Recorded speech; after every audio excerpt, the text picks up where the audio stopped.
De lo contrario, comenzamos con la clase. ¿Alguien tendrá alguna pregunta?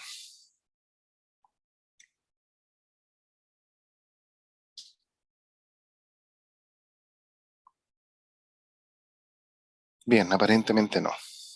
Eh, Subí la, la semana pasada, me parece, subí un link de leucemia mieloide crónica y lo puse en una secuencia razonable y coherente con el estado de avance de la asignatura. Vale decir, primero les recomiendo leer leucemia mieloide crónica. Luego les recomiendo analizar las neoplasias mieloproliferativas BCR-ABL negativo y naturalmente revisar el paper que tiene que ver con los criterios mayores y menores para el diagnóstico de las enfermedades mieloproliferativas BCR-ABL negativo, como asimismo también para establecer las fases de la leucemia mieloide crónica. Hoy iniciamos el estudio de los linfomas o de los síndromes linfoproliferativos relacionados con los linfomas. Ya ustedes conocen esta clasificación. Ya hemos visto en parte, y yo diría que la mayoría de estas alteraciones de neoplasia de células maduras que tiene que ver con leucemia, de fenotipo B y T. Y bueno, ahora nos vamos a abocar a analizar algunos tipos de linfoma, especialmente los linfomas no Hodgkin. Entre paréntesis, también envié las guías clínicas de linfoma Hodgkin. Y bueno, vamos a analizar entonces algunos subtipos de linfoma no Hodgkin de fenotipo B y T en la segunda parte de la clase. Y con eso vamos a dar por terminada la asignatura. Como mencioné en algún momento, tanto los linfomas Hodgkin como no Hodgkin no tenemos mucha intervención en el diagnóstico en ellos como tecnólogos médicos. No tenemos mucha intervención. Y no lo hacemos porque en general estos linfomas tienen una presentación nodal. ¿Qué significa presentación nodal? Significa que el tumor, las células neoplásicas, se mantienen confinadas en los órganos linfoides, especialmente linfonodos. Y por lo tanto, si se mantienen allí, la única forma de poder estudiarlas es a través de biopsia y por lo tanto, ese estudio de biopsia no se realiza en el laboratorio clínico, sino que se realiza en el laboratorio de anatomía patológica. Y por lo tanto ese paciente pasa o hace un bypass por el laboratorio y se dirige su muestra directamente al laboratorio de anatomía patológica, a la preparación que hace el tecnólogo de citopatología para que la preparación sea leída y analizada por un anatomopatólogo. En general, el hemograma en los linfomas Hodgkin y no Hodgkin es absolutamente normal. Y si bien, como les presento acá, este análisis en Chile de los linfomas no Hodgkin, muestra algunos de ellos que son bastante frecuentes, pero su presentación es nodal. Por lo tanto, nosotros no lo vamos a ver en sangre, que es el tejido que en hematología más analizamos. Sin embargo, en segundo lugar, ustedes pueden ver que en segundo lugar, 25% de los linfomas no Hodgkin son de linfoma folicular. Y el linfoma folicular con cierta frecuencia se presenta en sangre. Lo que quiero transmitir es que en esta clase nos vamos a abocar a aquellos linfomas no Hodgkin que presentan una expresión extranodal, es decir, se presentan originalmente en los órganos linfoides primarios y secundarios, principalmente el linfonodo. A partir de allí pueden invadir o metastizar hacia la médula ósea. Y desde la médula ósea puede haber una presentación en sangre, lo que se denomina linfoma leucemizado. Y solo algunos de estos linfomas, que son los que voy a mencionar en esta clase, los vamos a estudiar en ese contexto, de poder visualizarlo en sangre. Uno de ellos es el linfoma folicular, otro es el linfoma de células del manto, otro es el linfoma de zona marginal esplénico, que lo vimos en el contexto de su comparación y no de su clasificación en las neoplasias de células B, leucemia, cuando analizamos la leucemia de células vellosas. Y en la línea T, uno de los que podemos analizar es el linfoma leucemia tipo T del adulto y también el síndrome de Sézary, por ejemplo, que si ustedes ven acá, para el síndrome de Sézary incluso casi no hay estadística porque es muy baja su presentación. De por sí, como ya lo ven en la diapositiva, los linfomas de fenotipo B son mucho más frecuentes que los de fenotipo T. Y los que se presentan en sangre, que son de fenotipo T, ellos son bastante poco frecuentes. De igual forma, vale la pena poder analizarlo. Definición conceptual de linfoma: es un grupo heterogéneo de neoplasias que se originan en los órganos linfoides, como ya mencioné. Estos órganos linfoides son o pueden ser primarios o secundarios. Uno de los órganos linfoides primarios puede ser el timo, puede ser el vaso, o órganos linfoides secundarios que pueden ser los linfonodos o el tejido linfoide asociado a mucosa, que está repartido, como ustedes saben, en todos los epitelios. Entonces se originan en los órganos linfoides y puede comprometer a los precursores linfoides B, T y NK. Claro, existen linfomas de fenotipo B, T y también NK. Existen dos tipos histológicos: el linfoma Hodgkin y no Hodgkin. El linfoma de Hodgkin, su característica es que en los linfomas, que también son nodales, se presenta una célula muy particular que es la célula de Rett-Steinberg. En cambio, en los linfomas no Hodgkin, esta célula de Rett-Steinberg característica no está presente. Sin duda, como aparece allí una proporción, los linfomas no Hodgkin son 7 veces más frecuentes que los linfomas Hodgkin. Y prácticamente los linfomas no Hodgkin, todos ellos tienen un compromiso, Hodgkin y no Hodgkin, tienen un compromiso principalmente nodal.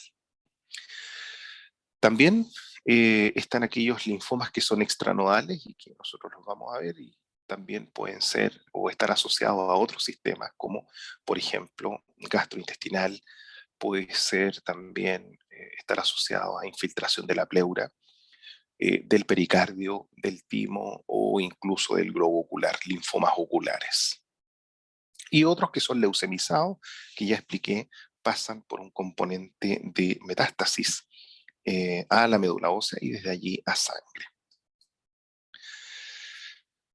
¿Cuál es la sintomatología del paciente con linfoma? Generalmente esta sintomatología está representada por el síndrome adenopático, adenopatías.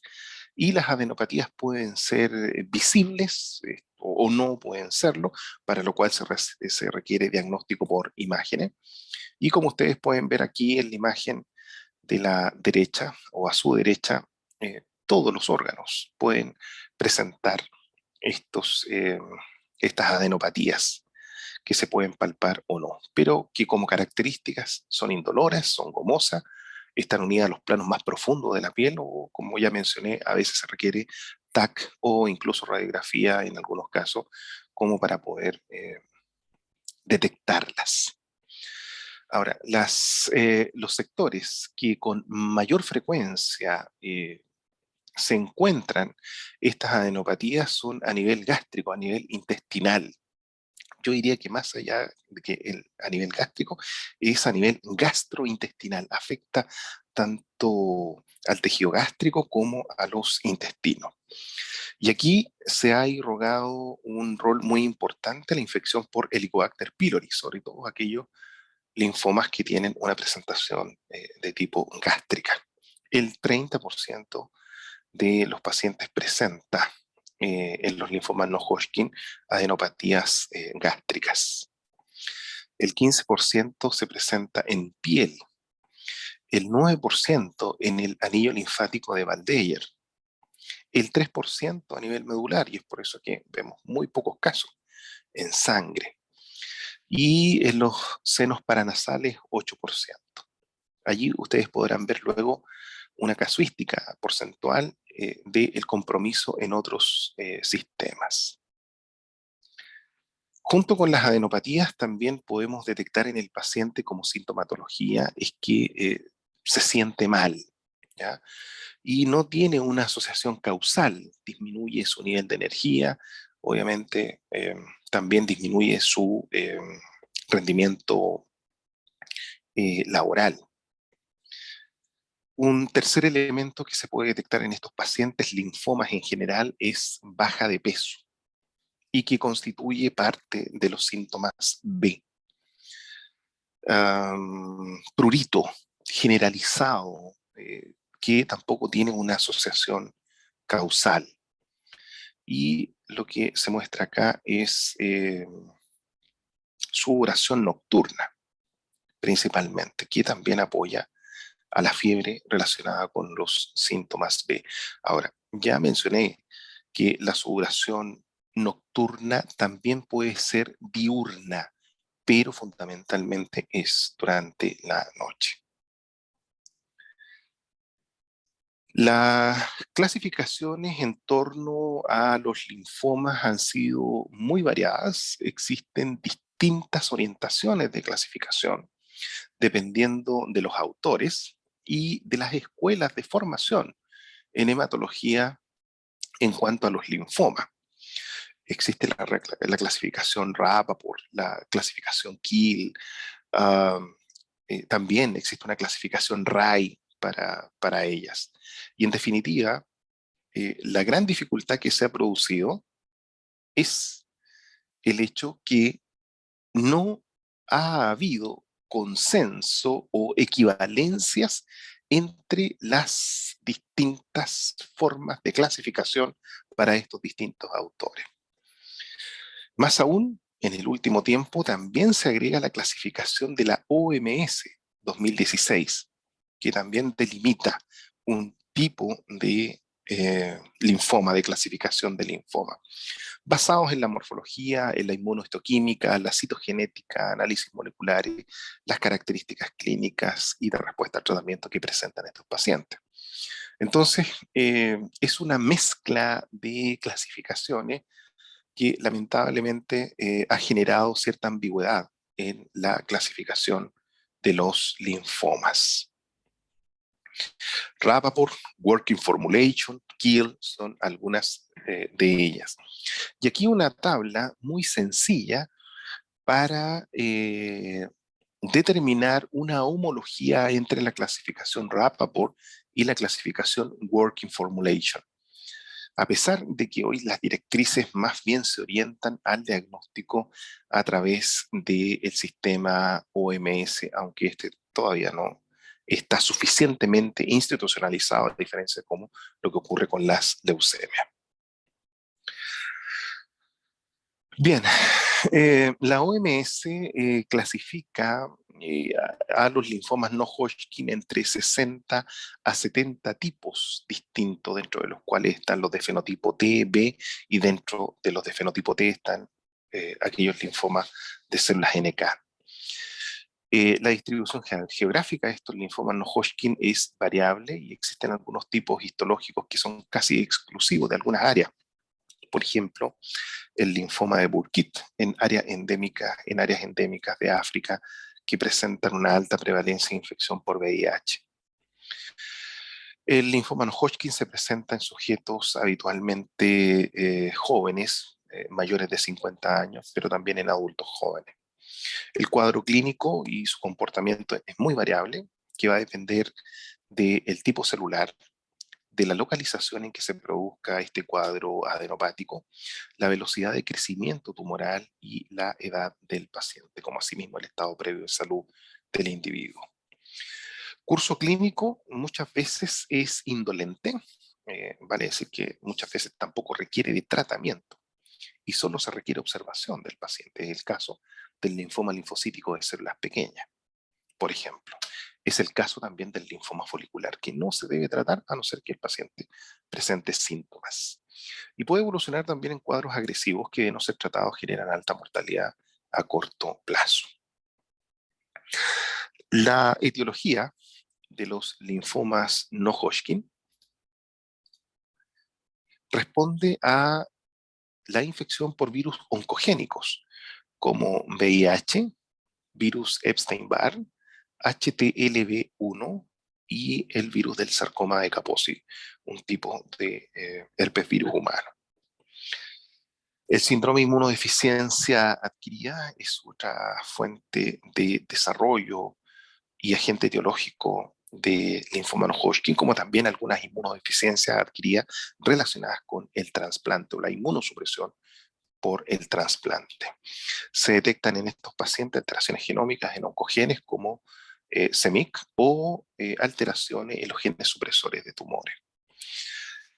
Se puede presentar también asociados a enfermedades autoinmunes, estas son muy poco frecuentes, síndrome de Wiskott-Aldrich, que ya los vimos, en la particularidad que presentan respecto de sus plaquetas pequeñas, ataxia telangiectasia, inmunodeficiencia ligada al cromosoma X, y su asociación causal ambiental está relacionada también con pesticidas y herbicidas. No se ha establecido una relación completa y categórica para su asociación con radiación, fármacos y la dieta, aunque aparentemente los últimos datos indican que la obesidad podría generar un mayor riesgo de desarrollo de cáncer, incluido también los linfomas.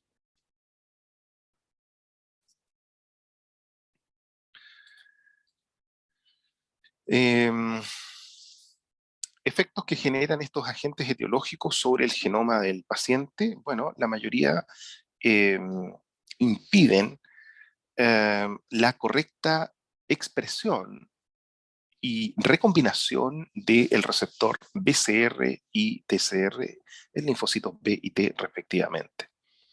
Se produce una alteración en la recombinación del BCR y TCR con expansión clonal o maligna de linfocitos B y T. También pueden intervenir en el switching isotípico, por ejemplo, en este contexto inflamatorio, la secreción de citoquinas como TGF-beta, interferón gamma, interleuquina 4 e interleuquina 5, que determina en definitiva cuál es el perfil de linfocito B o T que se requiere para un determinado o una determinada respuesta inmune. Y es en ese contexto donde se puede vulnerar este efecto y por lo tanto se pueden desarrollar clones malignos de linfocitos B o T.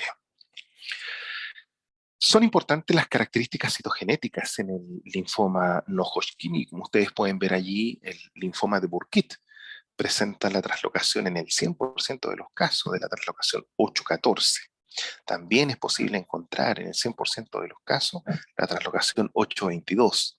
Menciona el linfoma del manto con la traslocación 1114, el linfoma folicular con la traslocación 1418, por ejemplo, y hay otras alteraciones citogenéticas que son menos frecuentes y por lo tanto las que he nombrado en general frente al diagnóstico la citogenética confirma su presencia. Linfomas no Hodgkin, su inicio generalmente es nodal por síndrome adenopático, como ya he mencionado. Este síndrome adenopático no responde a antibióticos y antiinflamatorios no esteroidales. Y el crecimiento es de crecimiento rápido y se mantiene por 1 a 3 meses. Los linfomas agresivos generalmente tienen compromiso peritoneal en el 90% de los casos y obviamente hay síntomas B. Aquellos que tienen un inicio extranodal, generalmente aquí ocurre eh, o se inicia en el tubo digestivo gastrointestinal, como lo dije al inicio de la clase, 30%, también en el anillo de Waldeyer, piel, pulmón, tiroides, gónadas, sistema nervioso central y síntomas según el sitio comprometido.